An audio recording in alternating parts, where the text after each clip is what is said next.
Chapter 7 of the book, The Navigator Across the Ice Walls. In the last episode, we discovered about the Anakim giants, but they're not to be confused with the Anunnaki. They are a different race. The Anakim giants in these books are the guys that saved that fraction of humanity that then afterwards became the Ancestral Republic. They saved the humans.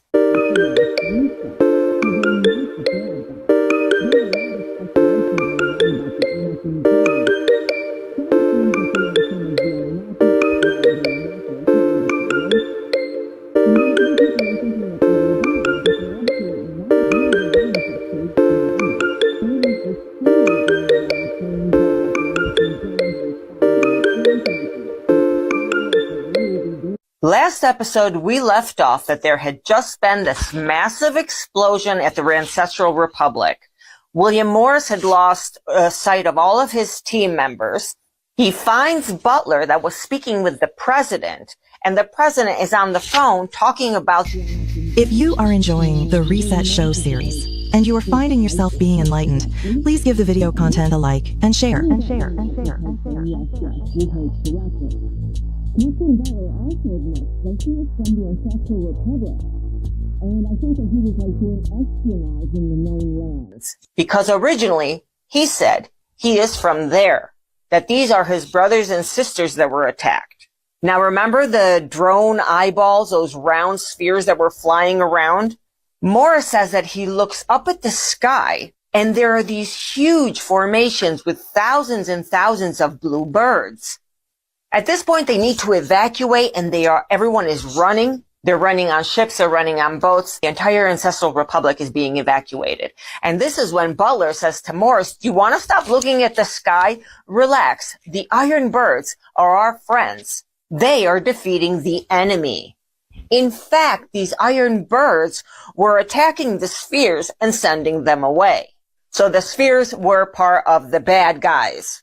So Captain Butler, Morris, and the team arrive at their supposed destination. There were many agents waiting for Butler, and they all seemed to be very relieved that he was okay. They reproached them for their delay. Then they waited for a few minutes, and this is when they were taken.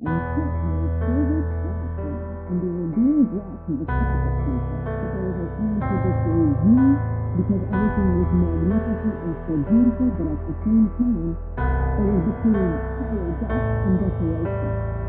You.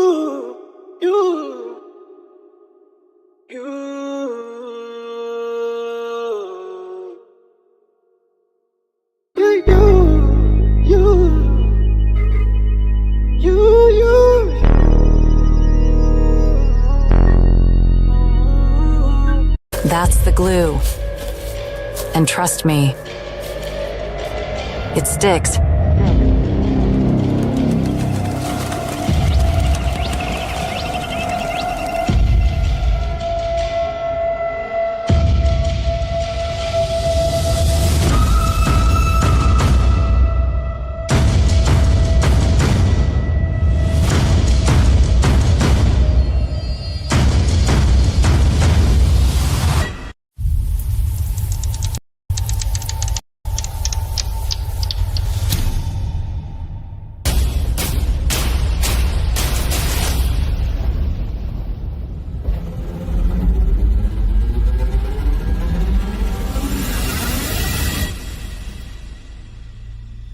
Every morning I wake up and think, damn.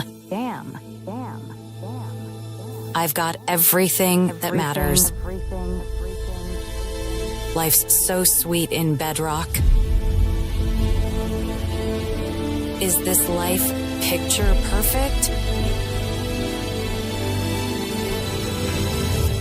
Not even close. Fred can be a loud pain in the ass. But hey, I love him.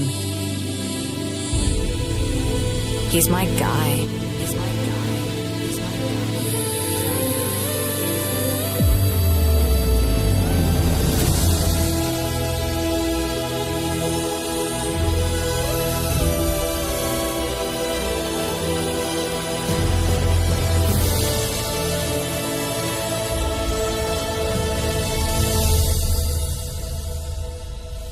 And Pebbles, oh my Pebbles, our little bundle of joy. I don't think I could even breathe without her. Betty's my best friend. The sweetest thing you'll ever meet. All innocent smiles. But don't let that fool you. She's tough when she needs to be.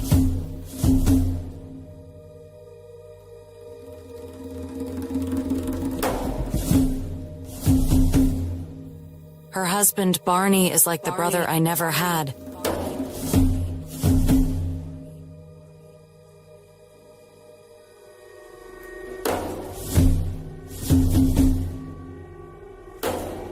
Betty and Barney's boy, Bam Bam, got more strength in his tiny arms than most grown men. See, it's not about blood. It's about the dirt, the years you've walked side by side, all the stuff you've been through. That's the glue. And trust me, it sticks.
Have you ever stopped to think that the Jetsons don't live in the sky because it's the future? They live there because they can't go down. The surface is Jetsons and Flintstones crossed paths. Same timeline, not future and past, the same present. The Jetsons went down once and discovered what remained of humanity. Notice the technology. Jetsons have television. Flintstones have stone television. Jetsons have telephone. Flintstones have bone telephone. They're the same creations, one in its original form, the other rebuilt with what was left. Actually, the Jetsons know what happened. That's why Rosie does all the outside work. That's why the children never play outdoors. That's why George panics when something falls. They fear what's below. The most disturbing evidence, the names in bedrock, Flintstone, fire-starting rock, rubble, debris, names of devastation. The Flintstones don't know where they came from. The Jetsons know, and never revealed it. Actually, the 1987 crossover was buried because it exposed the truth. The rich departed for the sky. The poor remained below. George knows. Jane knows. Elroy and Judy will never find out because parents don't reveal to their children that they abandoned the rest of humanity to perish. The Flintstones aren't the past. They're what the Jetsons abandoned behind. Actually, the Flintstones aren't prehistoric. They're survivors of a nuclear war, and the Jetsons live in the sky because the surface is still contaminated. Look at the evidence. Fire-starting rock, rubble, debris, slate, demolition material. Their entire identity is defined by what remained after the destruction. Actually, the Flintstones have technology that shouldn't exist in prehistoric times. Telephone, television, camera, newspaper, bowling, cinema. These aren't primitive inventions. They're fragmented memories of a civilization they destroyed. The most disturbing evidence. Fred works at Slate Rock